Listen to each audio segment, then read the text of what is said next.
On today's episode, I'll dive into part 3 of my Blackhawks top prospect rankings and we'll break down Liam Greentree's NHL Draft Profile.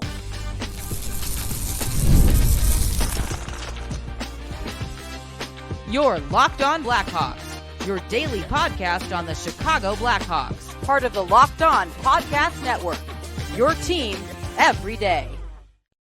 What's up, Blackhawks fans? Welcome back to another episode of Locked On Blackhawks, part of the Locked On Podcast Network, your team every day. As always, I'm your host, Jack Bushman. Do me a quick favor, if you're watching on YouTube right now, hit that like button for me. Comment down below as well as to your thoughts on forward prospect Liam Greentree. Spoiler alert, he's one of my most intriguing options for the Blackhawks at number 18 in this year's draft. So make sure to go and share your thoughts on him down below in the comment section. And make sure you're subscribed to Locked On Blackhawks on YouTube as well, because you're not going to want to be missing out on part 4, the final edition of my Blackhawks Summer 2024 top prospect rankings, which will be coming out on Monday, where I'll be getting into my top 5. And also on tomorrow's episode, I'm going to be talking about the Blackhawks reportedly showing interest in Marty Necas, and also whether they should make a move to acquire Patrick Laine, who recently just requested a trade from the Columbus Blue Jackets and is looking for a fresh start, as well as all the other Blackhawks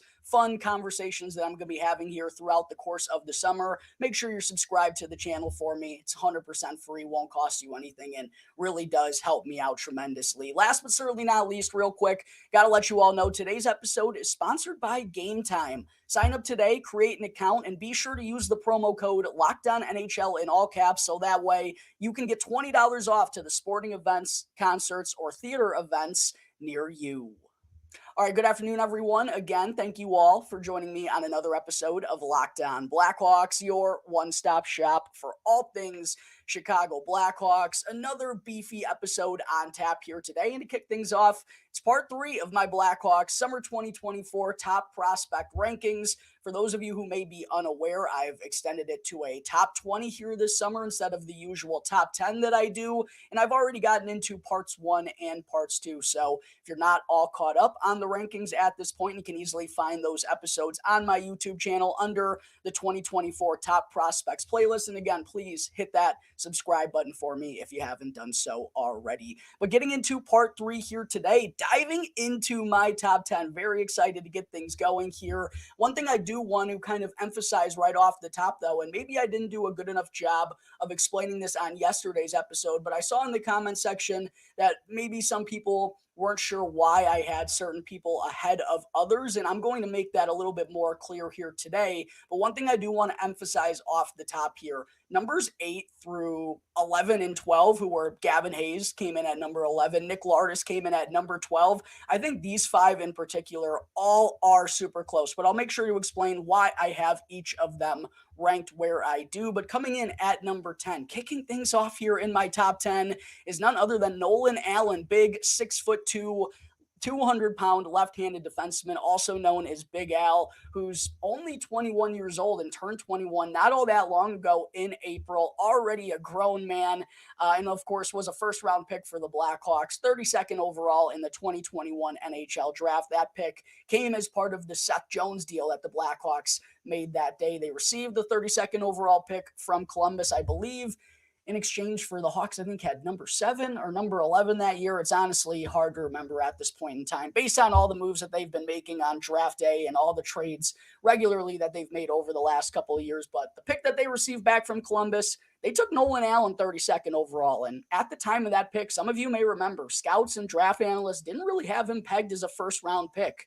It was more so like a mid-second to early third-round grade. So it seemed like a bit of a reach for the Blackhawks to take him late with the last pick in the first round. And even in his first year in the organization, I didn't really see a whole lot of upside there. I didn't see kind of what separated him from the rest of the pack, or just the kind of standard stay-at-home defensive defenseman. But I will say, over the last year or so, and particularly what he did this past season with Rockford, I am certainly high on his development and his future now as an NHLer, and that's why I have him creeping into my top 10 here. But he had a really good last couple of years of junior hockey with the Prince Albert Raiders, where he was a captain captain, then got traded to the Seattle Thunderbirds and helped them win the WHL championship on their blue line. Tallied 27 points, 12 goals and 15 assists, 11 goals and 16 assists in 57 combined games for Prince Albert and Seattle, and that led him to jumping to professional hockey this past season with Rockford. Really strong first year of pro hockey, I thought. 17 points in 60 AHL games,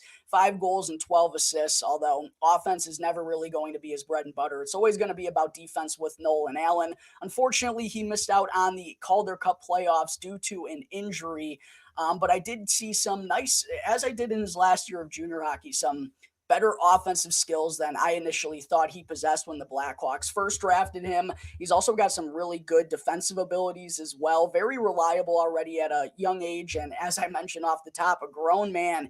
He's physical. He's rugged. He'll stand his own blue line. Good in front of his own net. Good along the boards as well. He'll continue to have to grow in those areas to really hit his upside. But I do see him as an NHLer for the Blackhawks. A second to third pairing guy that can play in defensive situations, probably as a penalty killer one day down the road as well. And the reason why I have Allen in my top 10 compared to Gavin Hayes at 11 or Nick Lardis at 12, you can make an argument either way on this. It's just my personal preference. I think Nolan Allen is the safer of those guys to be an NHL player. Lardis and Hayes probably have the higher upside if all goes well, but I also think they're a little bit riskier. And we've already seen Nolan Allen accomplish a strong rookie season at the pro level. We haven't seen that for Nick Lardis or Gavin Hayes, obviously. So again, we're kind of splitting hairs for me personally in numbers 8 through 13, but that's why I have Allen at number 10. Coming up next at number 9 is Colton Dach, a guy who's kind of been on the similar path as Nolan Allen these last few years.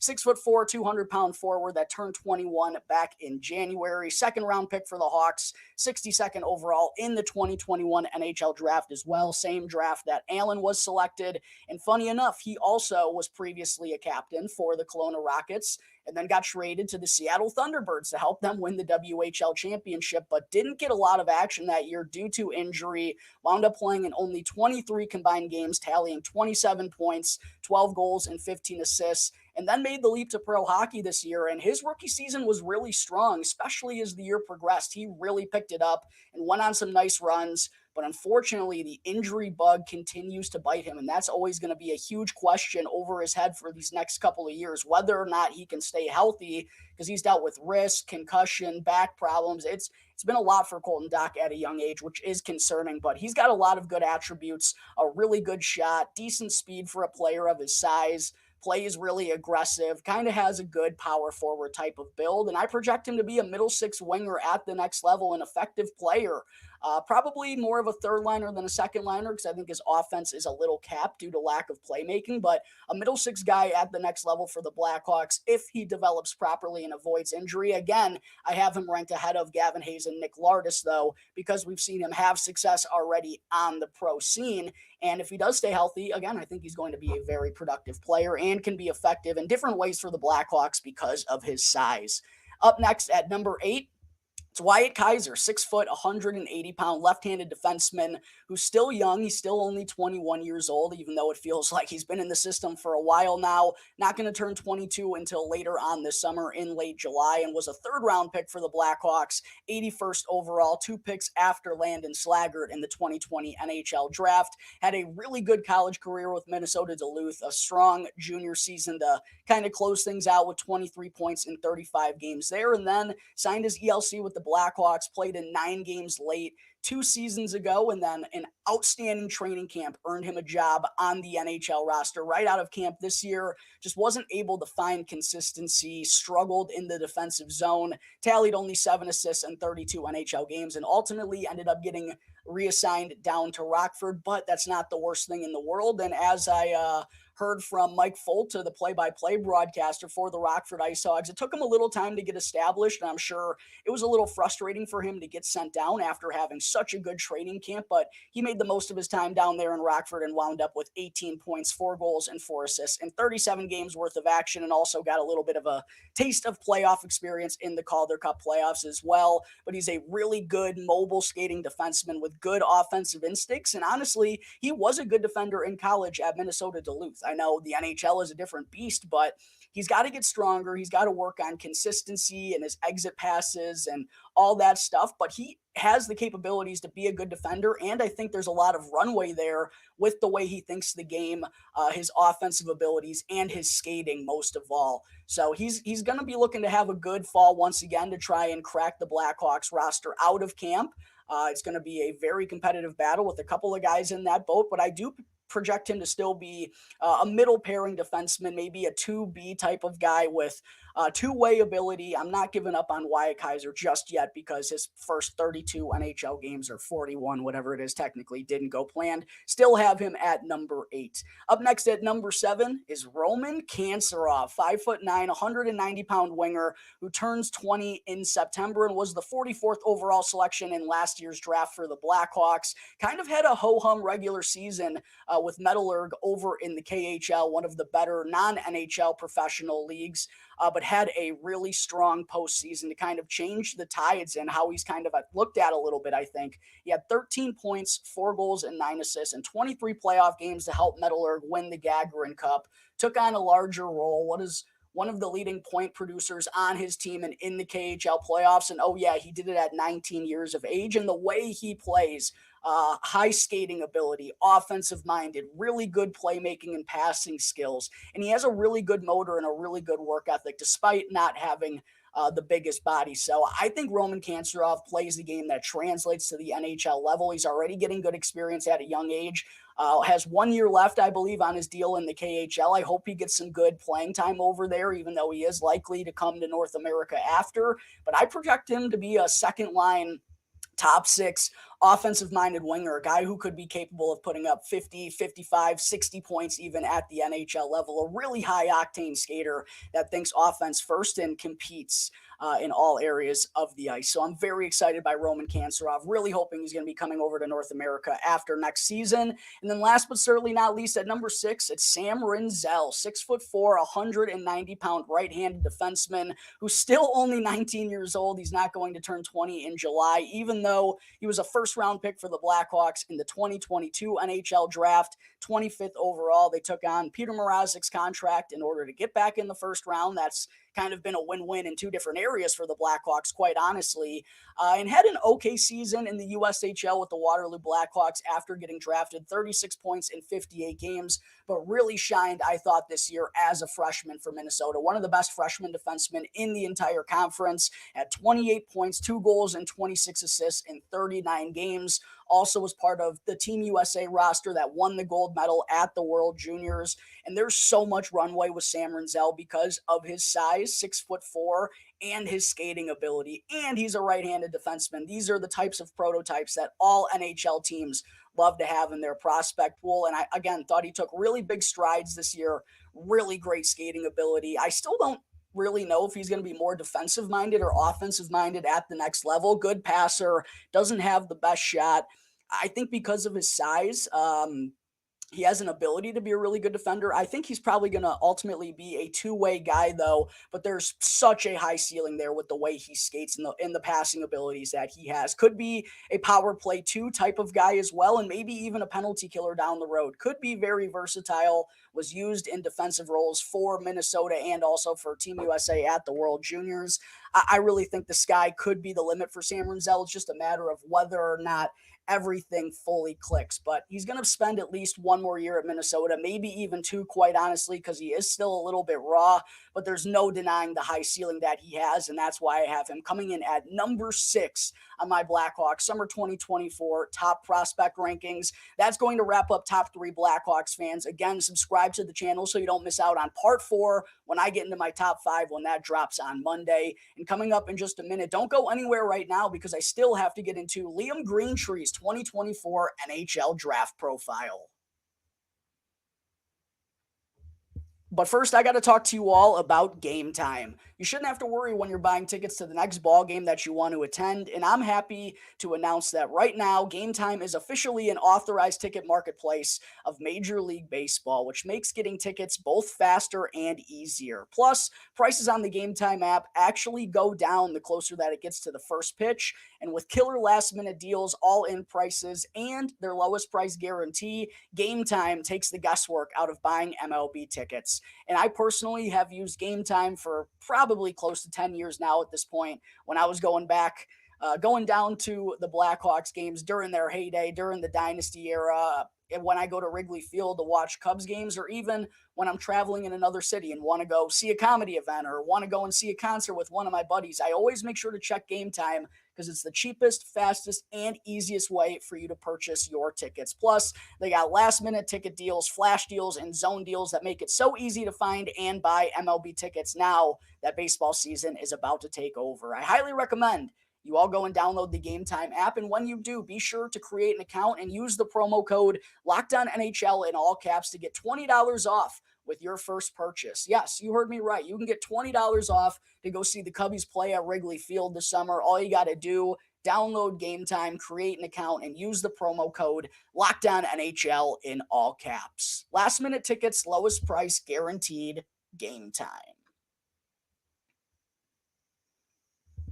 Segment 2, it's time to get into my next 2024 NHL Draft Profile here on the show. And a quick reminder, at this point, I've covered most of the notable prospects in this year's draft class. If there's anyone in particular that you want to hear more about, you can easily find all of those episodes under the 2024 NHL Draft Profile playlist. I also have individual playlists for most of the well-known prospects in this draft, like Ivan Demidov, Artem Levshinov, the two-horse race that it seems to be for the Blackhawks at number 2, along with all the rest of them. I've covered most of the high-end guys at this point in time, so go and check out those episodes. Again, if there's anyone in particular that you want to hear my thoughts about. Today, though, the next prospect I'm going to be getting into is Liam Greentree, 6'3", 200-pound winger who turned 18 back on January 1st on New Year's Day, and he had a big-time season as the captain for the Windsor Spitfires of the OHL. 90 points in 64 games this year, 36 goals and 54 assists. He also chipped in for 4 points, 2 goals and 2 assists in 7 games for Team Canada at the U18 World Juniors, and it was a clear development from Liam Greentree this past year after he had previously had the most goals from a rookie in the OHL with 25 and chipped in for 20 assists, 45 points in 61 games the year prior. Absolutely exploded, doubled down with the goals. He had 36, and then clear development in the playmaking, jumping up from 20 assists to 54 in the next year. So a really big draft year out of Liam Greentree, and could be someone that is available for the Blackhawks at number 18, someone that is very intriguing to me because of his size and skill. But before I get into his strengths and weaknesses, as far as the rankings go for Liam Greentree, ranked 15th by Elite Prospects, 17th by Bob McKenzie, 25th by Craig Button is the lowest ranking here, 9th by Tony Ferrari is the highest, or I guess the lowest highest, however you want to put it. 9th by Tony Ferrari has him in his top 10. McKean's Hockey has him ranked 17th. Ranked 20th by Chris Peters, 18th by Daily Faceoff, 15th by Sportsnet, and 13th by Dobber Prospect. So mostly thought of as a top 20 prospect. And again, in Tony Ferrari's opinion, someone that should be ranked in the top 10. But breaking down the strengths and weaknesses here for Liam Greentree, my oh my, is there a lot to like. First off, what stands out to me is the size and skill he possesses. And that's something that I think the Blackhawks desperately need to add, especially one with high-end abilities to their forward group. They have a lot of good high-end players, but Oliver Moore, Frank Nazar, Connor Bedard, none of them are really known for their size. Liam Greentree has size and skill, and he's also an outstanding puck handler for a player of his size. One of the better puck handlers in this draft class, 100%, and he's got the size to go along with it. Got really good deking ability. He consistently beats defenders in one-on-ones, and I also love how he uses his hands and his stick handling to create space for both himself to rip off a shot on net or to also open up the ice for teammates so that he can set them up with a pass. And he also pairs that with really good edge work, really good crossovers that make him slippery in transition. He's able to kind of dodge and dance through defenders as he's skating the puck up the ice. Doesn't possess the best top level speed, but there are reasons to believe he could get better and develop further in those areas because of the good edge work and because of the good crossovers. And he can get to a pretty good speed. It's not the elite level top end speed. It's just kind of a lack of acceleration. It takes him a little bit longer to get there as a big guy. I also think he's a really cerebral prospect. And watching a lot of his videos and highlights, he's someone who drives to the middle of the ice. He usually dances defenders with a purpose to get to the middle of the ice and sets up teammates a lot of the times there. He knows that's the most dangerous area. He loves to attack it. He believes in his puck handling abilities. Very cerebral, very aggressive type of player. He also has an unbelievable shot to kind of round things out. One of the best shots for sure in this draft class. There's tons of power behind it because of his size. Also has great accuracy, a lot of curl and drag, bar down goals that he scored this year. And he also scored a lot of goals from out in front of the net. He's got really slick hands in front of the net, too. It's not just in transition. Uses his stick handling abilities to get shots off on net in tight and to put home rebounds. And he's got a really solid backhander. Scored a lot of goals on his backhand this year. So a really good offensive makeup, maybe not elite playmaking abilities, but a good passer. There just aren't a lot of flaws in his game. Spoiler alert, getting to the weaknesses here.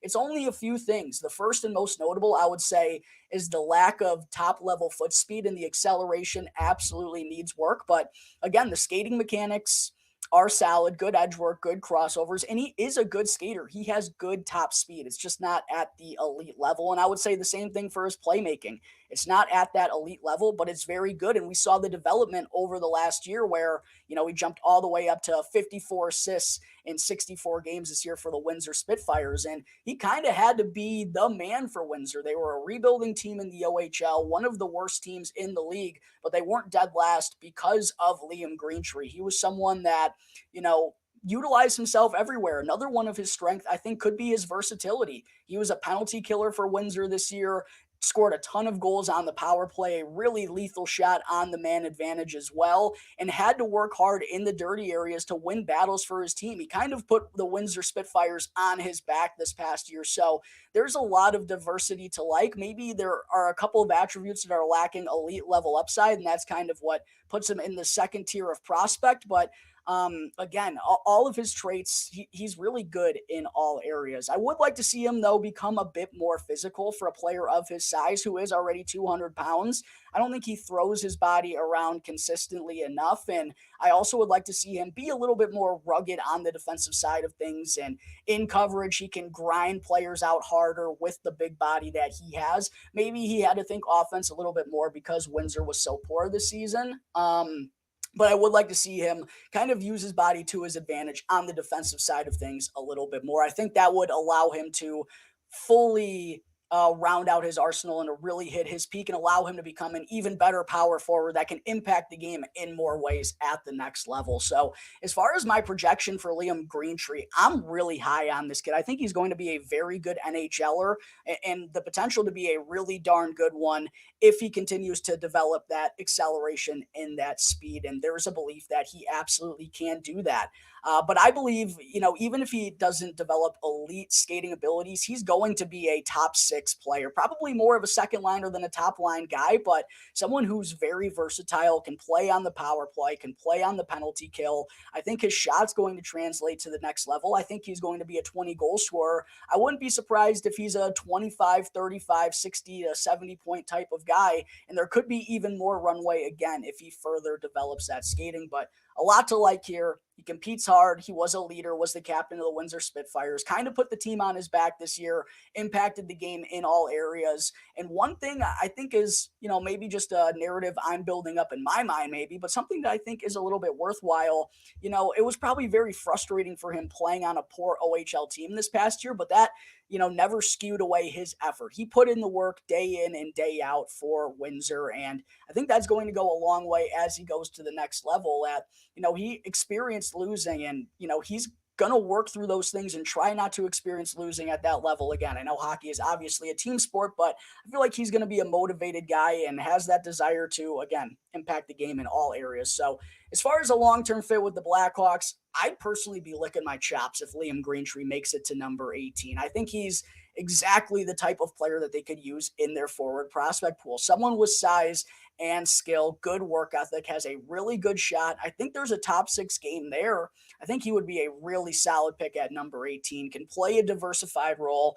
There's so much that I like about Liam Greentree's game. I'm really keeping my fingers crossed at number 18 because if he's up for grabs, he's the pick for me, Blackhawks fans. Make sure to go and let me know your thoughts on that in the comment section down below. Obviously, it'll depend on who's all available, but based on how things are kind of shaking out, I think Liam Greentree would be a darn good selection at 18. Let me know if you feel the same in the comment section down below. That's going to take care of Liam Greentree's NHL Draft Profile, though. Coming up in just a minute, again, don't go anywhere because I still have to get into the Locked On NHL Network's mock draft.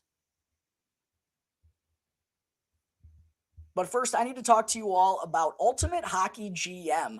Hey, Locked On Blackhawks fans, I got to bring up one of our greatest partners. Have you ever dreamed of becoming an NHL GM and managing your own hockey franchise? Do you think that you could run the Blackhawks better than GM Kyle Davidson? Well, your dream can come true right now, and this game is most definitely for you. You can manage every strategic aspect of your team, play through the seasons, and lead your team to glory. Hire the right coaches and staff, trade players or draft picks, and navigate through free agency and the draft, all in a challenging and realistic game world. And as a Blackhawks fan, you know that there is no offseason. GMs are constantly making moves at every point of the year to improve their team's chances, and that's why I think you are going to love this game. Ultimate Hockey GM is completely free and playable offline. You can also play on the go as you want and when you want to. And by the way, Locked On podcast listeners get a 100% free boost to their franchise when using the promo code LOCKEDONNHL in the game store. So make sure to go and check it out right now. Again, that's promo code LOCKEDONNHL in all caps to get a free boost to your franchise with Ultimate Hockey GM. To download the game, just visit hockeygm.app or look it up on the App Store. Ultimate Hockey GM. Start your dynasty today. Back here on the Locked On Blackhawks podcast, part of the Locked On Podcast Network, your team every day. Again, quick reminder, hit that like button, comment down below, subscribe to the channel. Thank you very much for supporting the show. And also, make sure to go and check out the new Locked On Sports Today because Locked On has launched the first ever national sports 24/7 streaming channel on YouTube. And Locked On Sports Today is here for you, covering the top sports stories of the day with the local experts of Locked On. Plus, our national shows covering every single league. So make sure to check out Locked On Sports Today on YouTube and to subscribe to the first ever national sports 24/7 streaming channel. All right, segment 3, before I wrap things up, a fun little thing that I wanted to do on the show. Recently, all of the hosts of the Locked On NHL Network joined together to do a full first-round mock draft ahead of June 28th, and I thought it would be cool to go through all the selections here on the show to give you an idea what each of the team's hosts think their team is going to be doing and where everyone is going to go here in the first round of the 2024 NHL Draft. And also, I do want to let you all know I'll be dropping my 2024 NHL Draft rankings starting next week. So make sure you're subscribed to the channel. You don't want to miss out on that. And then after, I will be getting into my own full first round mock draft before June 28th. Lots of good stuff coming on the channel. Make sure to hit that subscribe button so you don't miss out on it. But without further ado, let's go ahead and get into this mock draft run by the host from the Locked On NHL Network. With the first overall pick, the San Jose Sharks select Macklin Celebrini. No surprise there. I was then on the clock to take whoever I wanted at number 2. Probably to no one's surprise if you've been listening to the show the last few weeks, I took Ivan Demidov. I'm not turning down the upside, the potential 1-2 punch that I feel could be Sidney Crosby, Evgeny Malkin-esque with Connor Bedard and Ivan Demidov. I took him at number 2 and really didn't think much about it. At number 3, the Anaheim Ducks, since he didn't go number 2, they took defenseman Artem Levshinov. And if the Blackhawks do wind up going with Demidov, I expect Levshinov to go next to Anaheim. At number 4, The Columbus Blue Jackets took Caden Lindstrom. Not a very surprising pick to me. Number 5, though, was interesting, and it's always interesting when the Montreal Canadiens are on the board. They took Tej Iginla. He creeps into the top 10 in this mock draft. A little bit shocking to me. I personally would have done it, but to each their own. Next up at number 6, Utah selected Zane Parekh, the second defenseman off the board in this year's draft. The Ottawa Senators next at 7 selected Sam Dickinson, the third defenseman off the board, and then right after, the Seattle Kraken at 8 selected Zeev Buium, the fourth defenseman off the board. Really good value, I think, there on Zeev. Really good value here for the Calgary Flames, I believe, as well, with Berkeley Catton at number 9, a prospect I really like. And then rounding things out at number 10 with the New Jersey Devils was Cole Yzerman. Fell to number 10, didn't exactly slip out of the top 10. If he does, we could potentially see the Blackhawks trying to make a move, or even with the Devils, who have openly expressed that they could, if the deal is right, trade out of number 10. At number 11, the Buffalo Sabres selected big right-handed defenseman Carter Yakimchuk. At number 12, the Philadelphia Flyers selected Konsta Helenius. 13, the Minnesota Wild drafted Anton Salayev. That would be a really good value pick, I think, if he falls to 13, which could be in the cards. At number 14, the San Jose Sharks select Bennett Seneca, and coming away with Macklin Celebrini and Bennett Seneca for San Jose is a great first day of the draft. At number 15, the Detroit Red Wings select Michael Branzag-Nygaard. No surprise there. Feels right up Steve Yzerman's alley. At number 16, St. Louis selects Adam Jiricek, right-handed defenseman that could possibly be on the board for the Chicago Blackhawks at number 18. 17, the Washington Capitals select Igor Chernyshov out of the KHL. And at number 18, Blackhawks fans, he was still available, so I took him. Liam Greentree for the Blackhawks at number 18. They were to take Demidov and Liam Greentree with their first 2 selections, I would be ecstatic. I was so happy to see that he was still there in this mock draft at 18. At number 19, the Vegas Golden Knights take Trevor Connolly. Good value, maybe not a good human being.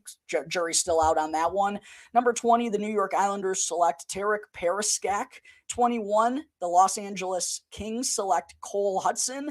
22, the Nashville Predators select Cole Baudouin. At 23, the Toronto Maple Leafs select E.J. Emery, right-handed defenseman out of the United States Development Program. At 24, the Colorado Avalanche select Sasha Boisvert. At 25, the Ottawa Senators select Charlie Ehrlich. At 26, the Montreal Canadiens select Michael Hage. At 27, I don't have the team here, so I apologize, but it was Sam O'Reilly, typo on my part. At 28, the Calgary Flames selected Teddy Stiga.